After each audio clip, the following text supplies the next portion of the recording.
केंद्रीय रेल्वे मंत्री अश्विनी वैष्णव अमित शहांच्या घरी दाखल झालेत।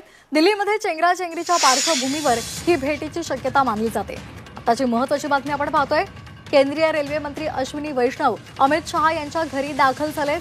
दिल्लीमध्ये चेंगराचेंगरी झालेली आहे। नवी दिल्ली रेल्वे स्थानकावर आणि त्यामध्ये 18 जणांचा मृत्यू झालेला आहे आणि त्या पार्श्वभूमीवर ही भेट असावी अशी माहिती मिळते। या संदर्भात अधिक माहिती घेणार आहोत आमच्या प्रतिनिधी उर्वशी खोना यांच्याकडून। उर्वशी, काय नेमकं भेटीमागचं कारण आहे?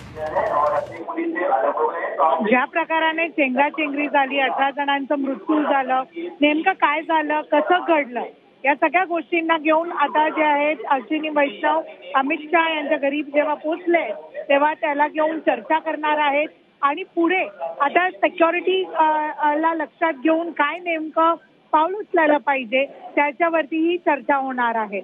5 मिनिटांपूर्वी असेच काहीतरी अश्विनी वैष्णव पोहोचलेत अमित शहा यांच्या घरी आणि आता जे आहे त्याच्यावरती चर्चा सुरू आहे। अगदी धन्यवाद दिलेल्या माहितीसाठी।